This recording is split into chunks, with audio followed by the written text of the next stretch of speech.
tutti in fila per un po' di tè. Quasi un ventre magico potesse infondere vita ad un intero quartiere di cuori. E più ti avvicini al mio latte, e più bocche fameliche sento tirare e strillare ai miei seni, come bambini di ogni età, col loro partecipare di noi a morsi di baccanale. Ho voglia di contorcermi. Nel nostro ultimo limbico silenzio. Baciarci col sussurro di un polmone. Per noi era importante, oltre a presentare una rassegna artistica, anche calarci nel quotidiano in un tema di attualità come quello appunto del ruolo di madre oggi.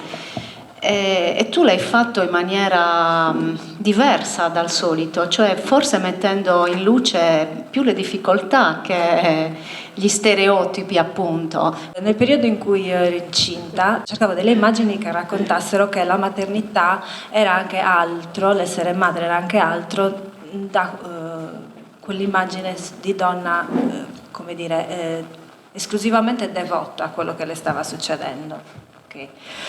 E quindi qualcosa che raccontasse che si potevano provare anche altri sentimenti ambigui, nel senso che sì, sono felice, sì, non lo voglio, sì, voglio portare avanti questo progetto, oh mamma quanta paura ho, non so se lo voglio portare avanti, cioè questa continuo mischiarsi e mescolarsi di emozioni diverse che in qualche modo avevo la necessità di legittimare, perché mentre erano ben legittimate, mentre sono ben legittimate nel nostro contesto sociale, culturale, le immagini che parlano della maternità in maniera idillica o idilliaca in entrambi i casi, sono meno contemplate quelle immagini che invece raccontano che esistono altre emozioni. Chiaroscuri nella maternità nasce come progetto fotografico 5 anni fa più o meno, è diventato poi nel 2013 un progetto editoriale e racconta della maternità cercando di contemplare,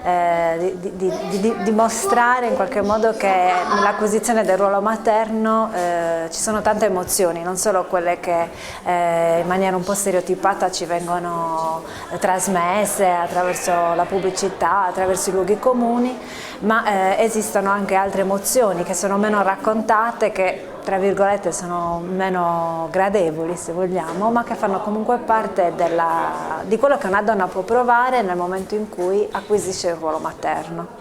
Non tutte le donne vivono le stesse esperienze, anche perché se fosse così deleterio, figli non ne faremo più, invece li facciamo.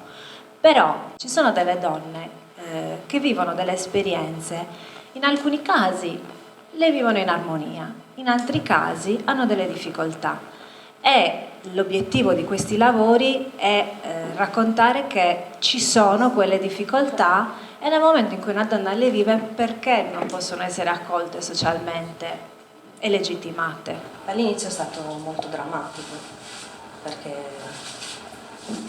la cosa che mi ha sempre fatto impressione è vedere uscire i miei figli dalla pancia, che è una cosa che non avrei mai immaginato. Non è un lavoro contro il cesareo, badate bene, mai mi permetterei di farlo. È un lavoro, ancora una volta, per dire, quando incontriamo una donna che ha fatto un taglio cesareo, non diamo per scontato che lei sia felice di quell'esperienza, semplicemente ascoltiamola, chiediamole come sta. Quando accadrà? Non vedevo l'ora. Io incontro all'ignoto, felice di diventare mamma come madre natura prevede, e invece non accade nulla. O forse accade qualcosa. Non tanto con chiaroscuri nella maternità quanto con Ritratti di Punch, il lavoro sul cesareo, io ero convinta, profondamente convinta che avrebbe suscitato l'ira funesta dei medici, delle ostetriche, e con mio grande stupore queste figure hanno compreso che non c'era nessun attacco al cesareo, ma si raccontava un'esperienza, mentre ho avuto gli attacchi più profondi da mamme, da altre donne che magari avevano avuto, che ne so, l'esperienza di un lutto perinatale, non erano riuscite a avere figli, non sono riuscite ad avere figli, e quindi in qualche modo denigravano il fatto che altre donne che comunque avevano avuto il figlio potessero lamentarsi, potessero non essere felici solo perché avevano fatto un cesareo.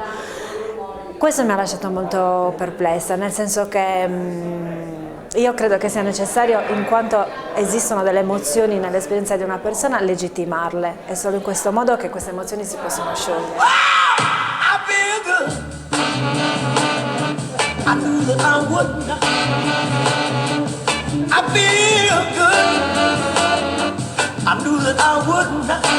good.